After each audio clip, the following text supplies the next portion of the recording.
The final phenomenon I want to discuss with you are these cases that my mentor Ian Stevenson investigated of very young children who claim to remember their past lives. The majority of these children live in societies that have some cultural belief in rebirth, and a great many of those live here in India. To study these children, Stevenson traveled many times to remote villages throughout India to interview these children and their families. Our group at the University of Virginia has studied more than 2,400 cases of these very young children who spontaneously start talking about their past life. About half of these children live in Asia, most of them in India, Burma, Sri Lanka, and Thailand. They usually begin speaking about these past life memories between the ages of 2 and 5 years. And in most cases, those memories tend to fade between the ages of 6 and 9 years. The child gives enough detailed information that we can identify the past life in 60% of these cases.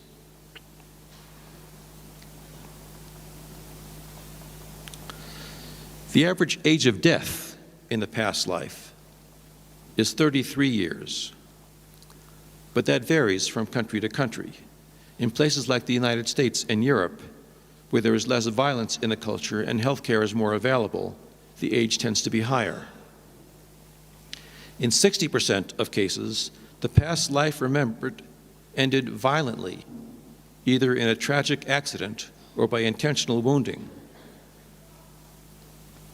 The average time that passes between the death in the past life and the birth in the present life is 12 years. But that too varies in keeping with cultural beliefs. For example, among the Druze in Lebanon, the children tend to be born immediately upon the death of the past life, which is in keeping with their cultural belief. As you might expect, these cases are not easy to investigate. This is a picture of Ian Stevenson interviewing a young girl and her parents in an Indian village with an interpreter sitting next to him. These children often live in remote villages that are hard to reach, and they often require Western researchers to interview the children through a translator. There are several features of these cases that challenge the assumption that all our thoughts and memories are produced by the brain.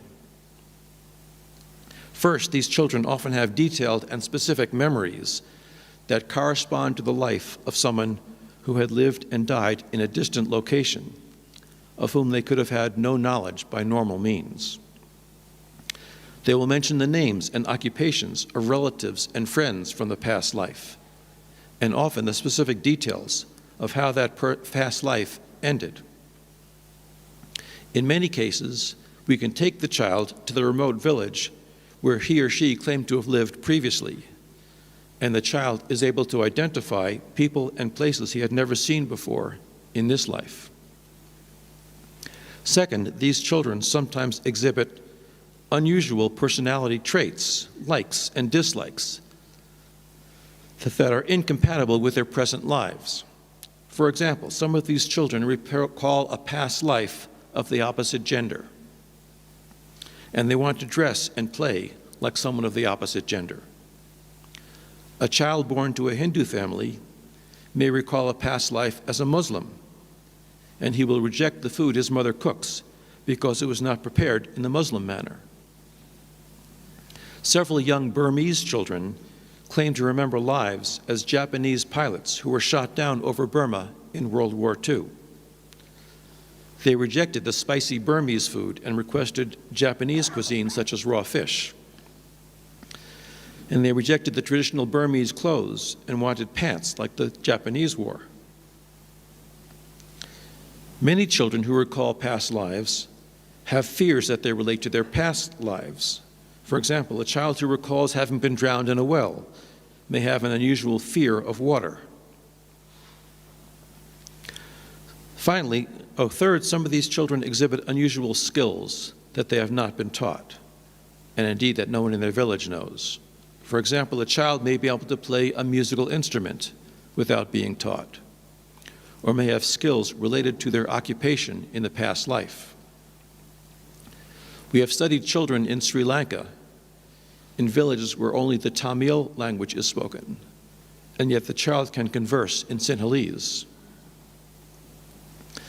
Finally, some of these children have very unusual and unexplained birthmarks or birth defects that they attribute to their death in a past life. These birthmarks and birth defects that are said to correspond to the death wounds in the past life occur in about 1/3 of the children we have investigated. Sometimes the birthmarks fade as the child grows up, but in other cases they do not. And of course, birth defects persist throughout the life of the child.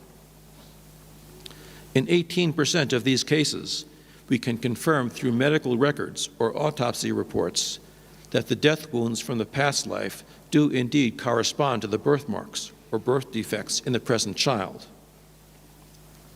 Let me give you a few short examples of these unusual birth defects.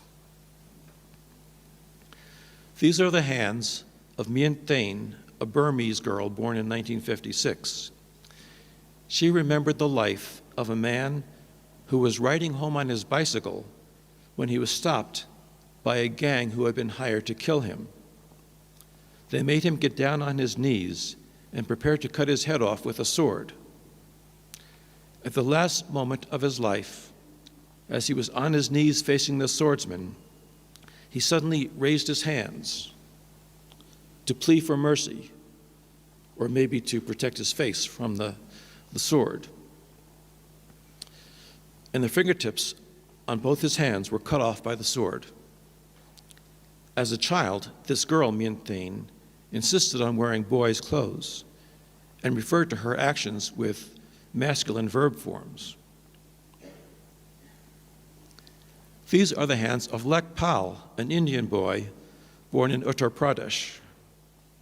He remembered the life of another boy named Hukum Singh, who lived in a distant village, who, when he was only 3 years old, got his right hand caught in an automatic fodder chopping machine, and he lost fingers of just that one hand. When Lek Pal was eventually taken to the village where Hukum Singh had lived in the past life, he identified the correct location where the accident had taken place, and he also correctly identified the man who was operating the fodder chopper machine when the 3-year-old Hukum Singh had caught his fingers in. This is the back head of a little girl named Jacinta Agbo, born in Nigeria. She was born with this unexplained 3-centimeter wide birthmark that goes completely around her head. There is no physiological mechanism that can explain a birthmark of this type. She remembered the life of a man who had been hit on the head with a club during a quarrel 10 years before she was born. And the man had surgery to drain the blood from his head and reconstruct the broken skull bones. This photo was taken when she was 2 years old. When we interviewed her several years later, she showed definite masculine traits and habits. Although many of the strongest cases of children who remember past lives come from cultures where there is a belief in rebirth, we also have some very impressive cases from Christian families in the United States in which there is no prior knowledge of rebirth and certainly no interest or belief in it. This is a 2-year-old boy named James Leininger, who was born in Louisiana, who seemed to remember being shot down over the Pacific Ocean in World War II nearly 60 years earlier. The boy would often play with airplanes and wake up screaming from nightmares about being trapped in an airplane that was on fire. When he was 3 years old, his mother bought him a toy airplane and pointed out what she thought were bombs under the wings.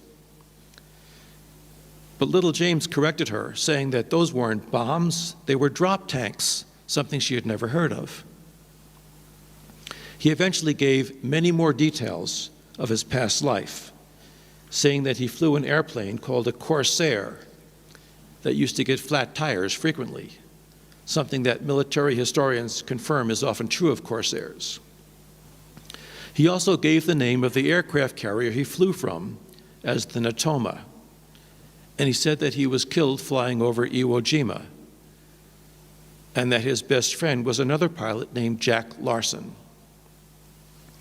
Now, little James's father was a policeman and a devout Christian, a Baptist, who was quite opposed to the idea of rebirth. He researched this story, trying to discredit it. Instead, he found that there was an aircraft carrier called the Natoma Bay at the Battle of Iwo Jima in 1945, and that only one American pilot was shot down in that battle, a man named James Houston, when his Corsair airplane was shot down and caught on fire. This is the 21-year-old James Houston in his Corsair airplane shortly before the Battle of Iwo Jima. Little boy James Leininger's parents tried to find this pilot's family. They eventually found his sister, who lived in California nearly 3,000 miles away. And here's a little boy with the person he claimed to be his sister in the past life. She confirmed that her dead brother, James Houston, did have a friend named Jack Larson. And the little boy spontaneously identified several objects in her home that had belonged to her dead brother. She is convinced that this little boy is indeed the rebirth of her brother. So in summary, there is abundant evidence from life and from scientific research that the brain, under extraordinary circumstances, seems to come unlinked from consciousness. And consciousness can, in fact, function better without the mediation of the physical brain. Again, I want to say that this evidence is not accepted by most American scientists. In fact, is not known by most American scientists. Nevertheless, it is there, and it is reliable and reproducible evidence. We have cases of people whose brain have been deteriorating for years, who suddenly think clearly on their deathbeds. We have people who function normally, sometimes with high intelligence, who have virtually no brain tissue. We have people who during near-death experiences, think more clearly than ever when their brains are not functioning. And we have very young children who can barely speak, who talk about their past lives with accurate details. These phenomena, all well investigated by modern scientific methodologies, and building upon decades or centuries of prior research, strongly suggest that under extraordinary circumstances, consciousness can be produced and can function without the intercession of a physical brain. Thank you.